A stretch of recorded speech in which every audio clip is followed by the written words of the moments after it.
साथियों, जय भीम। जय भारत, जय संविधान, जय मंडल, जय जोहार। नमस्कार, आदाब, सत श्री अकाल। आज का ये विशेष लाइव एक महत्वपूर्ण विषय को लेके, जो महत्वपूर्ण विषय आपने देखा होगा कि हम लोगों ने उसमें डाला भी है पोस्टर में कि किस विषय को लेके हम लोग लाइव हैं। और ये इम्पोर्टेंट है, मैं इसकी इम्पोर्टेंस को भी आपको समझाऊंगा। और इसी के बीच में एक बात मेरे दिमाग में आ गई है, मैं ये भी आपको बताऊंगा, जो एक इम्पोर्टेंट बात मेरे दिमाग में आई।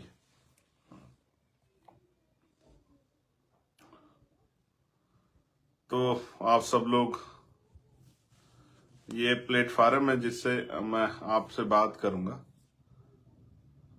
और मैंने बड़े पैमाने पर कोशिश की थी कि भाई इस प्लेटफॉर्म की खबर सब लोगों तक पहुंच जाए।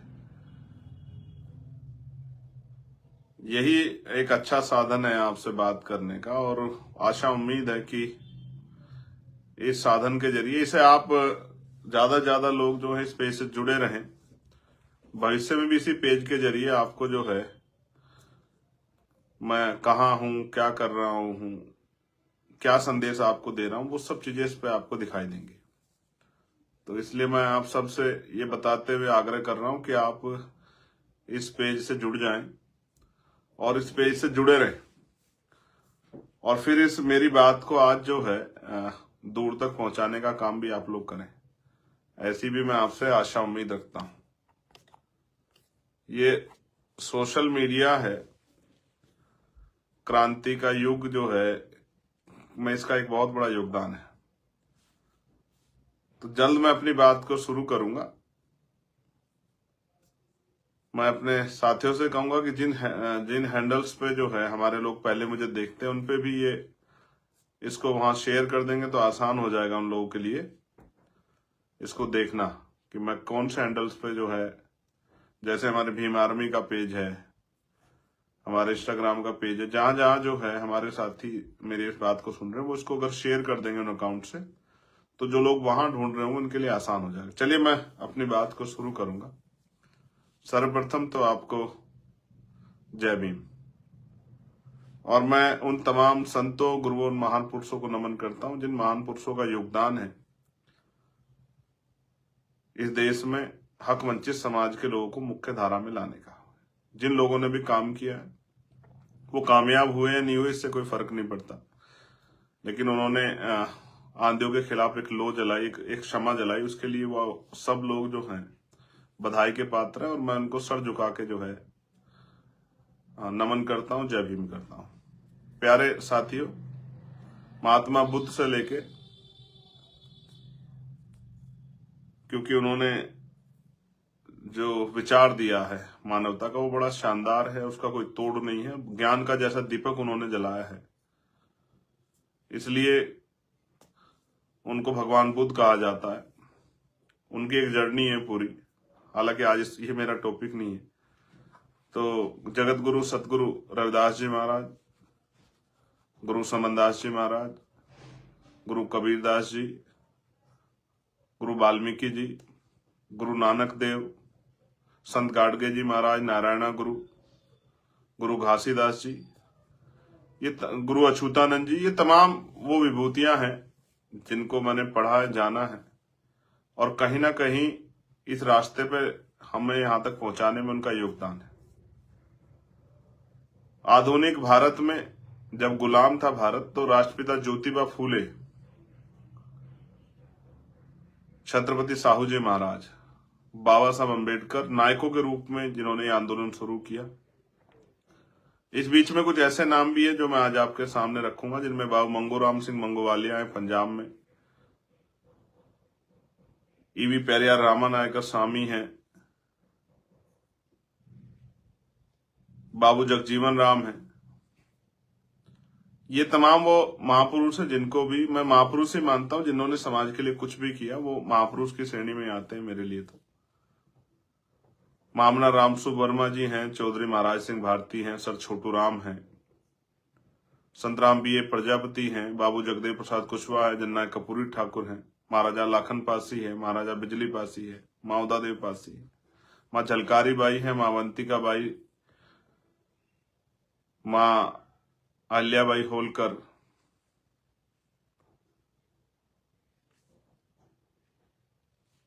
तमाम ये वीरांगनाएं, माँ फूलन देवी, मैं इनको भी नमन करता हूं। मान्यवर दीनामाना वाल्मीकि साहब, मान्यवर काशीराम साहब, ब्रह्मानंद लोधी जी, मैं आपको भी नमन करता हूं। और प्यारे साथियों, मैं भीम आर्मी के साथी का धन्यवाद देता हूं, हमारे शीर्ष नेतृत्व का, पदाधिकारियों का, प्रदेश के नेतृत्व का, और आजाद समाजिक पार्टी की भी पूरी राष्ट्रीय नेतृत्व का और पदाधिकारियों का, कार्यकर्ताओं का, प्रदेश नेतृत्व का धन्यवाद देता हूं। आज का जो लाइव है उसमें 2-3 बिंदु और एक अहम बिंदु रहेगा 26 नवंबर। तो पहले मैं सबसे पहले धन्यवाद दूंगा बिहार के साथियों का। बिहार में इलेक्शन हुआ है, हालांकि हम वहां बहुत जिस तरह का प्रदर्शन हम लोग करना चाहते थे उतना अच्छा प्रदर्शन नहीं कर पाए, लेकिन इस प्रदर्शन को हम अच्छा क्यों नहीं कर पाए, इसके कुछ मूल कारण है। वो समीक्षा होगी तो वो आएंगे और मैं आप लोगों के सामने जरूर रखूंगा। इस देश में लोकतंत्र है, ये बात सत्य है, लेकिन यहां धनतंत्र के बगैर लोकतंत्र संभव नहीं है। अभी की परिस्थितियों में लोकतंत्र अब धनतंत्र से स्थापित हो रहा है। आपको याद होगा चुनाव से पहले ग्रामीण क्षेत्रों में जहां हम रहते थे, वहां चुनाव से 1-2 दिन पहले वोट की खरीदारी होती थी, वो उसको अपराध माना जाता था, वो चोरी छुपे दिन रात के उजाले में होती थी। अब 10,000 2,000 पॉलिसियों के नाम पे नई योजनाएं बना के चुनाव से पहले पैसा बांटा जाता है। उसके परिणाम लोकतंत्र में बड़े घातक होते हैं, ये मैंने अपनी आंखों देखा, कई बार जिक्र भी इसका किया है। उसी का नमूना है बिहार इलेक्शन। फिर भी कुछ साथियों ने, आफ्ताब भाई ने और धर्मेंद्र ने और तमाम और भी साथियों ने बड़ा अच्छा प्रदर्शन किया। हर विधानसभा में कहीं 7,000, कहीं 8,000, कहीं 5,000, कहीं 11,000, कहीं 9,000, कहीं 27,000-31,000 तक, और कितना बड़ा खेल हमारे साथ हुआ था। आप समझिए, जिस सिंबल को देने के लिए, जिस सिंबल को हमने तैयार किया है, घर घर जाके पहुंचा, वो सिंबल ही हमसे छीन लिया गया इलेक्शन में। तो जो वोटर तैयार हो गया है, जिनको पता लग गया कि हमें सिंबल को वोट देना, हमारा प्रत्येक सिंबल पर रहेगा, वो सिंबल ही किसी दूसरे दल को चला जाए, उसके जगह कोई और सिंबल आ जाए, तो बहुत सारा तो ऐसा वोट है जहां हम नहीं पहुंच पाए, वो चला जाएगा। सारे दल सिंबल आधारित दल हैं भाई। अगर पंजा हो तो वो कांग्रेस का है, फूल हो तो वो भाजपा का है, और कोई सिंबल्स हैं वो उस पार्टियों के हैं। तो हमारा सिंबल जो था वो सिंबल ही चला गया, तो एक बड़ा झटका था, लेकिन कोई बात नहीं, इन सब चीजों से फर्क नहीं पड़ता है। हम इसको, अपने संगठन को, तंत्र को इतना मजबूत बनाएंगे कि भाई सिंबल जाए या कुछ भी जाए, लेकिन जो हमारे साथ खड़ा है वो हमारे साथ ही रहेगा, क्योंकि हम मेहनत करके यहां तक आए। तो मैं बिहार के नेतृत्व का, बिहार की पूरी टीम का, बिहार के सभी जिलाध्यक्षों का, उन सभी कार्यकर्ताओं का, उन माताओं बहनों का, जिन्होंने 1.5 लाख से ज्यादा वोट हमारी पार्टी को और हमारे अलायंस को वोट किया, उन सभी वोटर्स का बहुत बहुत धन्यवाद करता हूं। सपोर्टर्स का भी धन्यवाद करता हूं। हमारे प्रयास में कुछ कमी है, हम लोग उसको दूर करेंगे, मैं आपको वादा करता हूं। सम्मानित साथियों, मैं आज का लाइव शुरू करूंगा दिल्ली में जो बम धमाका हुआ, जिसमें कई लोगों की जान गई। बाबा साहब अम्बेडकर ने कहा था, हम प्रथम और अंत्य भारतीय, और ये मिट्टी हमारी मिट्टी है। इस मिट्टी पे जब कभी कोई भी अन्याय होगा, अपराध होगा, तो मेरे जैसा एक राष्ट्रभक्त तो चुप नहीं बैठेगा। और राष्ट्रभक्ति का मतलब सिर्फ भारत माता की जय के नारों से नहीं होता है। राष्ट्रभक्ति जब देश में तमाम तरह की चीजें पैर पसार रही होती हैं, उनके खिलाफ लड़ना भी राष्ट्रभक्ति है। गरीबी के खिलाफ लड़ना, बेरोजगारी के खिलाफ लड़ना, महंगाई के खिलाफ लड़ना, सामाजिक न्याय के लिए लड़ना, ये भी राष्ट्रभक्ति है। क्योंकि राष्ट्र चंद व्यक्तियों से मिलकर नहीं बनता, राष्ट्र एक समूह होता है जिसमें अनेक जाति धर्म के लोग भारत के अंदर रहते हैं, जिनकी संख्या 140 करोड़ से ज्यादा है। उन सबको मुख्य धारा में लाना, स्वाभिमान सम्मान का जीवन देना, और जब वो जीवन आ जाएगा और सुख सुविधा आ जाएंगी और सब लोग स्वाभिमान सम्मान का बराबरी के साथ जिएंगे, तभी शायद जो है एक मजबूत राष्ट्र बनेगा। जिस राष्ट्र की कल्पना होती तो है, लेकिन वो अलग अलग पार्टियों का अलग अलग राष्ट्र है, और हमारा राष्ट्र है वो समानता का राष्ट्र, जो जगत गुरु सतगुरु रविदास जी महाराज ने बेगमपुरा राष्ट्र की बात की है। बेगम यानी कि बिना गम का राष्ट्र, जहां किसी की जिंदगी में कोई गम ना हो। तो प्यारे साथियों, मैं उन सभी को श्रद्धांजलि अर्पित करता हूं, नमन करता हूं उन परिवारों को जो जिन्होंने अपने खोए हैं, उनके प्रति संवेदना प्रकट करता हूं, जो आज हमारे बीच नहीं है, उन सब के लिए भी। और मैं सरकार से मैंने लेटर लिखा, मांग करता हूं कि इस आतंकवादी घटना में जिनकी जान गई है उनके परिवार को संभालें, उनको सहयोग करें, और एक सरकारी नौकरी उन परिवारों को दें जिन परिवारों ने अपने खो दिए, क्योंकि ये सरकार का फेलियर है। इसका जवाब होम मिनिस्टर को, दिल्ली की सरकार को, प्राइम मिनिस्टर को देना चाहिए कि आतंकवादी इतना बड़ा अपराध कर देते हैं और हमें अपराध होने के बाद खबर लगती है। ये राष्ट्र की एकता, अखंडता का, राष्ट्र सुरक्षा का मामला, इसमें किसी तरह का समझौता नहीं किया जाए। जवाबदेही तय होनी चाहिए, उन अधिकारियों पर भी कार्रवाई हो जिन पर लापरवाही, वो कहां से आए, कैसे आए, और हमारे बॉर्डर सुरक्षा कैसी है, और यहाँ कैसा किस तरह की हमारी व्यवस्थाएं हैं कि कोई भी आतंकवादी मुंह उठा के चला आता है और इतना बड़ा हमला कर देता है। इस पर मैं कोई इफ बट नहीं है। उन पे इतनी सख्त कार्रवाई होनी चाहिए कि उनकी पीढ़ियां कांप जाए कि दोबारा किसी तरह से हमारे लोगों की जान लेने से पहले, हमारे लोगों पर हमला करने से पहले। और ये कहा गया था सरकार के द्वारा कि अब कोई भी हमला होगा तो उसको एक्ट ऑफ वॉर माना जाएगा, यानी कि उसको माना जाएगा कि जंग है, और जंग में उसी तरह का सलूक किया जाएगा जिस तरह का साथ जंग में विरोधियों के साथ होता है। कहा गया था ऑपरेशन सिंदूर रुका नहीं है। मुझे नहीं पता कि सरकार क्या कर रही है, लेकिन ये राजनीतिक मुद्दा नहीं है मेरे लिए, इसलिए मैं सरकार से आग्रह करता हूं कि वो कठोर कदम उठाए, क्योंकि मैं नहीं चाहता कल कहीं और बम धमाका हो। आज कश्मीर में भी हुआ है, मैं उनके प्रति भी अपनी संवेदना प्रकट करता हूं, और जो दोनों हमलों में जो घायल है उनके अच्छे स्वास्थ्य की मंगल कामना करता हूं। सरकार से मांग करता हूं कि उनका अच्छा इलाज कराएं, और जो लोग हमारे बीच नहीं, उनके परिवारों को मुआवजा दो, कम से कम एक सरकारी नौकरी उस परिवार दो, क्योंकि आपके फेलियर की वजह से हुआ। ये प्राकृतिक मौत नहीं है, ये हमला हुआ है, और ये इसमें लापरवाही, घोर लापरवाही सरकार की है। दूसरा इंपोर्टेंट जो है, ये इंपोर्टेंट आप इसलिए सुन लीजिए, फिर मैं आपसे व्यक्तिगत बात करूं, अपने दिल की बात। प्रधानमंत्री मन की बात करते हैं, मैं आपसे दिल की बात करूंगा, जमीन की बात करूंगा, हालात पे बात करूंगा, वर्तमान में बात करूंगा, और आपकी बात करूंगा। मन की बात नहीं, आपकी बात। SIR शुरू हो गया है, स्पेशल इंटेंसिव रिवीजन। आप समझिए कि जो वोट हैं उनकी जांच होगी, और ऐसे में सबसे बड़ा खतरा उन वोटर्स पे आएगा जो वोटर्स दूसरे जिलों में, दूसरे प्रदेशों में जाके काम करते हैं। तो जो वहां जागरूक लोग हैं, और स्पेशली बीमारी में आजाद समाज पार्टी के जो बूथ के कार्यकर्ता हैं, जो ग्राम पंचायत के कार्यकर्ता, मैं उनसे आग्रह करूंगा कि वो घर घर जाके एक एक वोट को वेरीफाई कराने का प्रयास करें। एक भी वोट कटना नहीं चाहिए, जो जायज वोट है, और जो फॉल्स वोट उनके यहाँ बने उनको कटवाने में भी अपना योगदान करें, क्योंकि हम वोटर लिस्टें देख रहे हैं किस तरह से एक एक वोट कई जगह पे जो है विपक्ष के लोगों ने दिखाया, कई कई जगह बनी हुई है। ये बड़ा चिंता का विषय है, हमें समझना पड़ेगा। बड़ी बड़ी बिल्डिंगों में हम लोग नहीं जा सकते, बड़ी बड़ी सोसाइटियों में, और वहां हजारों हजारों वोट पड़ते हैं, वो उनमें कितने लोग रहते हैं, कितनों के वोट बने हुए, कहाँ के लोग वोट बने, किसी कुछ नहीं पता है। तो नजर रखनी है, सतर्क रहना। इस SIR के समय में कोशिश करनी है कि हमारे वोटों के साथ चोरी ना हो, क्योंकि उत्तर प्रदेश का निर्णायक चुनाव हमारे सर पे है, जिसके लिए हम 2022 से तैयारी कर रहे हैं, जिसका एक नमूना हम लोग 2024 में नगीना और डुमरियागंज में दिखा चुके हैं, पूरे उत्तर प्रदेश में दिखाना है। प्यारे साथियों, 2 चीजें हो गई। अब सबसे महत्वपूर्ण जो है आपके लिए, वो है 26 नवंबर। 26 नवंबर इस तरह समझिए कि 26 नवंबर यानी कि संविधान दिवस। 26 नवंबर हमारे लिए किसी त्योहार से कम नहीं, आप इस बात को भी समझिए। क्या है 26 नवंबर? 26 नवंबर 1949 को भारतीय संविधान संपूर्ण हुआ, उसको सौंप दिया गया। और संविधान की वजह से हमें क्या मिला है मुझे बताने की जरूरत नहीं। देश की महिलाओं को, देश के नौजवानों को, तमाम कमजोर वर्गों के लोगों को, किसानों को, मजदूरों को क्या क्या मिला है, महिलाओं को, ये मुझे बताने की जरूरत नहीं है। हालांकि मैं कुछ लाइनों में बता सकता हूं। इस देश में SC OBC के लोगों को सरकारी नौकरी में आगे बढ़ने का अवसर, पढ़ने का अवसर, गरीबी होने पे आर्थिक सहयोग का अवसर, इस लोकतांत्रिक व्यवस्था में संविधान की वजह से मिला। महिलाओं को तमाम तरह की आजादी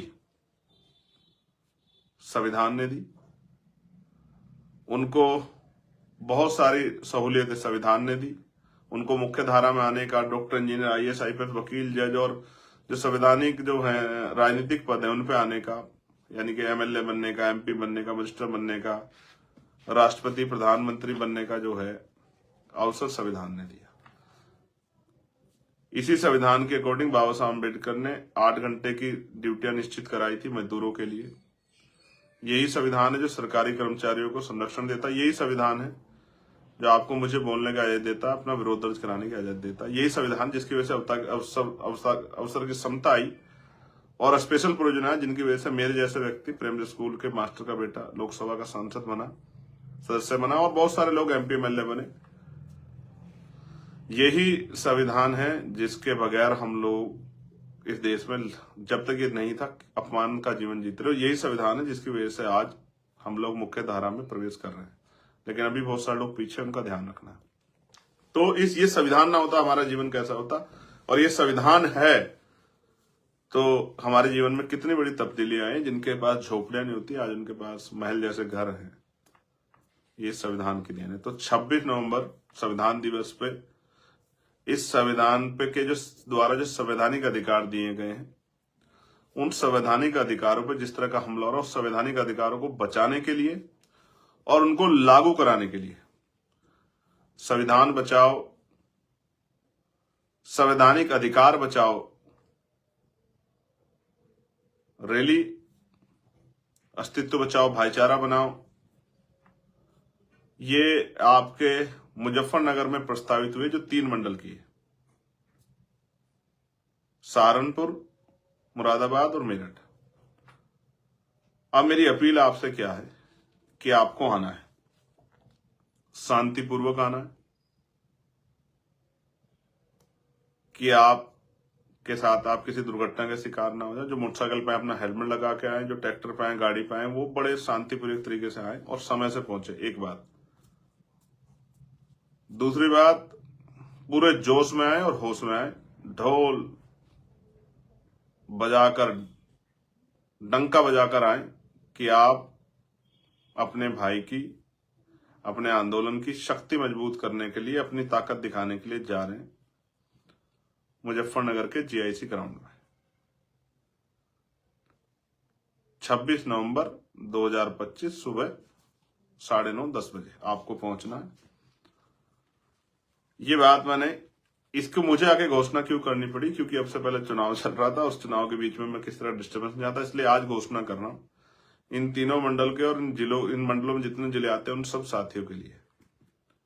आइए, आपने कभी मेरा हाथ नहीं छोड़ा और मुझे यहां से लेके यहां तक पहुंचाने का काम किया, जमीन से लेके और इस ऊंचाई तक, इस पहचान तक पहुंचाने का काम किया। मैं आपका ऋणी हूं और आप भी जानते हैं मैं आपके लिए किसी से भी टकरा सकता हूं।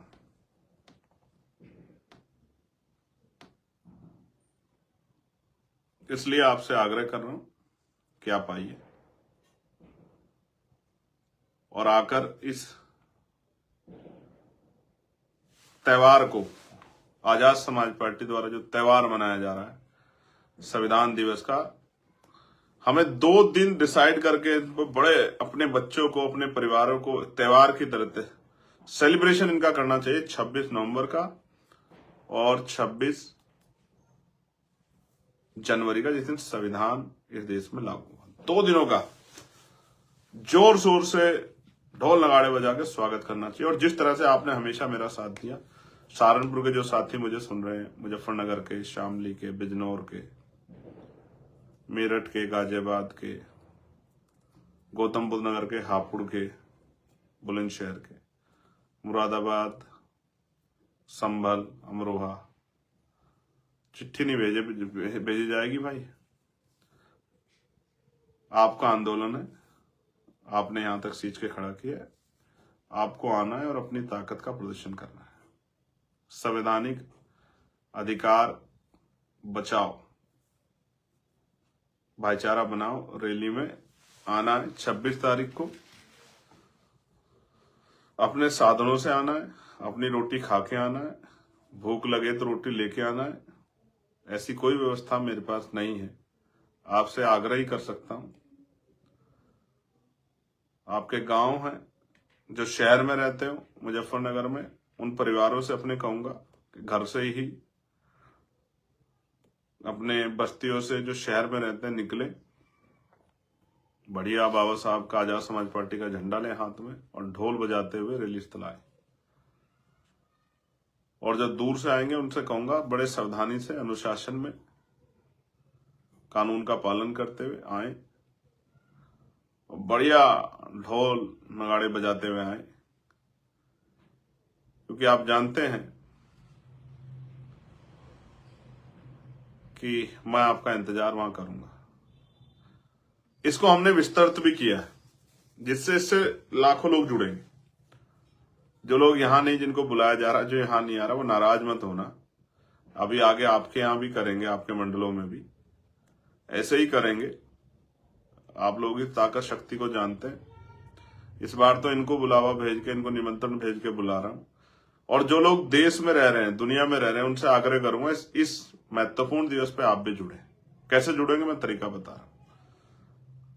हम उस दिन यहां लाखों लोग जो यहां आएंगे वो,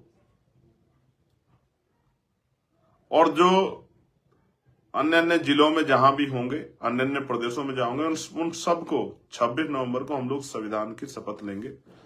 समय मैं आपको बता दूंगा।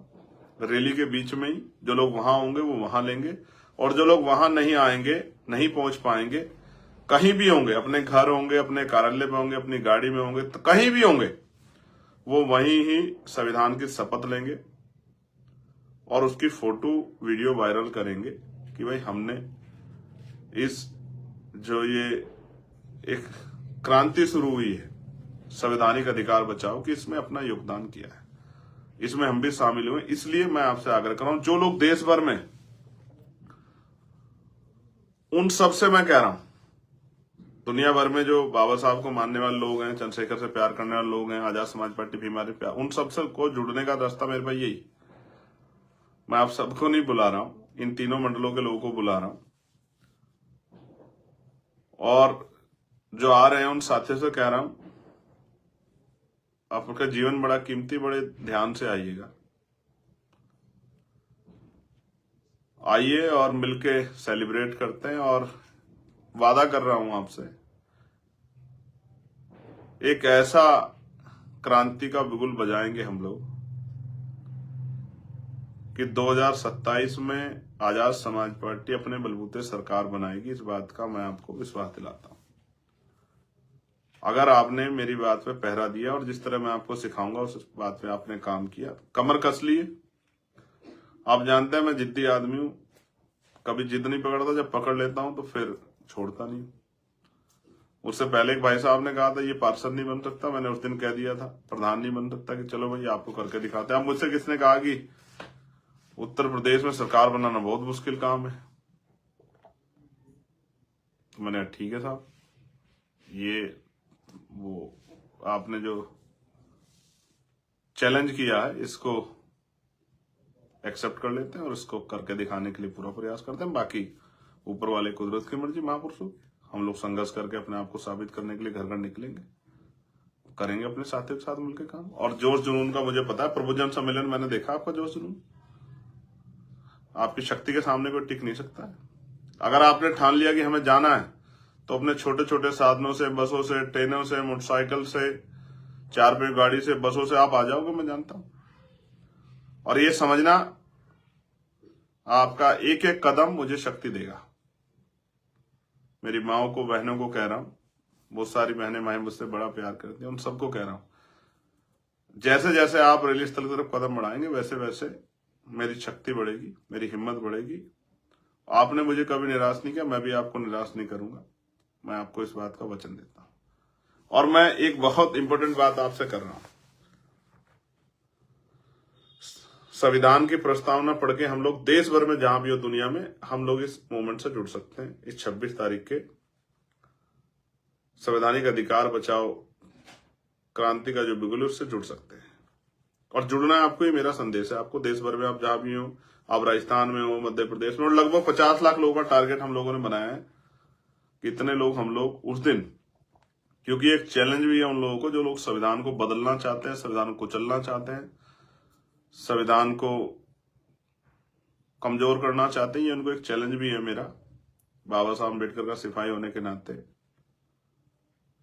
कि और कोई लड़े ना लड़े, आजाद समाज पार्टी, भीम आर्मी इस लड़ाई को लड़ेगी और संविधान की रक्षा करेगी। इसी के लिए इसका निर्माण हुआ था, और संवैधानिक शक्ति बना के अपने लोगों के हालात बदलेगी, इनके आंसू पूछेगी। और इसके लिए चाहे आप कोई षड्यंत्र कर लो, मुकदमा करो, जेल भेजो, कुछ ही कर लो, सारे हथकंडे अपना लो। मैं आपको 2-3 चीजें बताता हूं, इंपॉर्टेंट है, आपके लिए काम आएगी। आपने इस पूरे चुनाव में किसी मेन स्ट्रीम मीडिया पे मेरी एक बाइट देखी जिसने मेरी बाइट लेके कहा हो कि चंद्रशेखर जी आप बिहार में चुनाव लड़ रहे हैं, 3 सीटों पर चुनाव लड़ रहे हैं। मेरे विरोध में तो बताते हैं हेलीकॉप्टर से आ गया, बस से आ गया, पैदल आ गया, ये आ गया, लेकिन आपने कोई एक सभा देखी जो किसी मीडिया ने दिखाई हो? देखिए, आपने महसूस की कहीं? इतनी बड़ी बड़ी रैलियां आपने सोशल साइट पे देखी होंगी, देखी है ना आपने? हजारों हजारों लोगों की रैलियां थी। किसी एक मेन स्ट्रीम मीडिया ने कोई खबर बना के चलाई? आपने देखा कि चंद्रशेखर ने इतनी बड़ी सभा की, हजारों आदमी थे, या चंद्रशेखर के प्रत्याशी की, उस सब प्रत्याशी की सभा में इतनी भीड़ देखी आपने? मेरे विरोधी तो एक लाइन मेरे खिलाफ लिखते, उसकी खबर बना देते हैं मेन स्ट्रीम मीडिया के लोग, मीडिया के लोग, न्यूज एजेंसी। लेकिन मेरे पूरे चुनाव कैंपेन में देखा आपने आजाद समाज पार्टी के बारे में? किसी पार्टी ने, आजाद समाज पार्टी 30,000 ज्यादा वोट लेके गई। गरीब के बच्चों ने जो है, गरीब परिवारों के बच्चों ने 27,000 वोट लिए। बनाई किसने खबर? मैंने इतनी रैलियां की, एक दिन में 6-6 सभाएं की, दौड़ के की। आपने इतना प्यार दिया मुझे, वोट के रूप में आशीर्वाद दिया। हालांकि हम उसमें कामयाब नहीं हो पाए व्यक्तिगत रूप से, लेकिन कोई बात नहीं। मैं आपसे, देखिए आपने कहीं, अब सवाल, मेरा सवाल आप खुद से सवाल करना जो मैं आपसे कर रहा हूं। मीडिया जब आपकी जरूरत होगी तब दिखाएगा आपको, जब आपका काम होगा तब नहीं दिखाएगा। समझे आप? यहाँ क्या दिखाना है क्या नहीं दिखाना, ये तय किया जाता है, और तय करने वाले लोगों के हिसाब से काम होता है यहाँ। इसलिए तमाम साजिशें होंगी इस रैली को कमजोर करने की, इस रैली के खिलाफ मुहिम चलाने की, इस रैली को डिस्टर्ब करने की, तमाम इधर उधर की तमाम प्रयास होंगे, ऑडियो वीडियो ये वो सब कुछ होगा। लेकिन आपको मेरा ये सीधा संदेश है, किसी चीज पे ध्यान मत देना, सिर्फ अपने लक्ष्य पे ध्यान रखना कि हमारी रैली ही हमारी शक्ति का निर्धारण करेगी और दूर तक बताएगी कि हम ने इन मंडलों में मेहनत करके क्या अर्जित किया। आपने जो 5 साल मेहनत की है, खून पसीना लगाया है, मैं अपने परिवारों से कहूंगा परिवारों के साथ आना। एक मौका उत्तर प्रदेश के लिए चंद्रशेखर आजाद को, फिर बताता हूं कैसे काम किया जाता है। फिर आप कहना उस मौके के बाद कि आपकी तरफ कोई, आपके क्षेत्र में कोई परेशानी है, सड़क नहीं है, बिजली नहीं है, पानी नहीं है, रोजगार के साधन नहीं है, अच्छे स्कूल नहीं, अच्छे कॉलेज नहीं, अच्छी यूनिवर्सिटियां नहीं, अच्छे हॉस्पिटल नहीं, मुझसे कहना। अन्याय हो रहा है किसी के साथ, किसी को उसकी फसल के किसान को दाम नहीं मिल रहे, मुझसे कहना। मुझसे एक मौका, कहां फिरते हैं उनको नेताओं को ढूंढते हैं कि कौन मिलेगा नहीं मिलेगा, है ना चंद्रशेखर आपके लिए? बिजनौर के अपने भाइयों से कह रहा हूं, जो सुन रहे हो, मेरी एक आवाज पे खड़े रहते हो ना मेरे प्यारों, मेरे लिए जान निछावर कर दो, जान हथेली पे रखते हो। इंतजार करूंगा, एक दिन मांग रहा हूं, 26 नवंबर का इस बार। अपने साधनों से आना, एक आदमी 10 आदमी लेकर चलना और बताना कि आजाद समाज पार्टी, चंद्रशेखर आजाद क्या वाकई में स्टैंड करते हैं, या जिस तरह की दुश्मन खबरें फैला रहे हैं उनकी बात सच्ची है। जो माँ बहन भाई बुजुर्ग मेरी बात को सुन रहा हूं, सबसे मेरी अपील है, ये कार्यक्रम जब तक हम बंद कमरे में करते हैं ना तब तक उसको कोई नहीं देखता, लेकिन जब हम खुले में करते हैं ना तो फिर आपकी संख्या या आपका शक्ति प्रदर्शन होती है। सारी बात कह दी, बहुत कम उसमें आपको समझ आ गई, लेकिन फिर मैं आपसे पूछ रहा हूं, अपने मन से सवाल करो। एक मीडिया में अगर आपने मेरी रैली देखी हो, मेन स्ट्रीम मीडिया में एक रिपोर्ट आपने देखी हो, आजाद समाज पार्टी का नाम देखा हो, तो कृपया मुझे जरूर बताएं। ये पूरा चुनाव खत्म हुआ, पूरे चुनाव में प्रचार किया मैंने, हेलीकॉप्टर से भी किया, पैदल भी किया, 4 पहिया गाड़ी से भी जा किया, सिंगल गाड़ी से भी जा किया। कहीं देखा हो तो बताना। बस यही इतना ही कह रहा हूं, समझ जाओ। आपकी लड़ाई है, आपने सारे लड़नी है, अपने कंधों पे लड़नी है। जैसा बताया था ना, पांव पांव चलो, गांव गांव चलो, चलो बूथ की ओर, चलो डोर टू डोर। याद रखो मेरी बात को, ये लोकतंत्र है। अगर आप शक्ति नहीं बनाओगे तो कुचल के निकल जाएंगे लोग। और बस आप कहते थे काशीराम साहब, भीख मांगना बंद करो, सत्ता का प्रबंध करो। इसलिए आपसे कह रहा हूं, बिना सत्ता के वो जो करना चाहते हैं वो नहीं कर पाएंगे। ठीक है, क्या कहा आपसे मैंने? साहब कहते थे भीख मांगना बंद करो, सत्ता का प्रबंध करो। आपने शक्ति नहीं बनाई तो कुचल दिए जाओगे आप, आपके अधिकार और शक्ति बनाई तो इज्जत सम्मान की जिंदगी और आने वाली पीढ़ियों के लिए सम्मान और जीते जी सुख सुविधा सम्मान मिलेगा। ना जाति ना धर्म, हर वर्ग के लिए, हर व्यक्ति के लिए, किसान के लिए, नौजवान के लिए, आत्मसम्मान की लड़ाई को मजबूत करने के लिए, महिला बहनों के लिए, माओ के लिए, सबके लिए पॉलिसी बना के अच्छे स्कूल, अच्छे कॉलेज, अच्छे हॉस्पिटल, अच्छी सड़कें, बिजली पानी की व्यवस्था, महंगाई पर हमला और सुख सुविधा सम्मान, अच्छी कानून व्यवस्था गारंटी के साथ। इसलिए आपसे मेरी अपील पुनः कह रहा हूं, जो देश भर के लोग जुड़ना चाहते हैं वो जिस समय हम यहाँ समय बता देंगे, जिस समय हम यहाँ संविधान की प्रस्तावना पढ़ेंगे, शपथ लेंगे, संवैधानिक शपथ जब हम लेंगे, उस शपथ से जुड़े और अपने घरों पे जहां भी आप हों देश दुनिया में, वहीं लेकर उसको सोशल मीडिया के जरिए उस कैंपेन से जुड़े।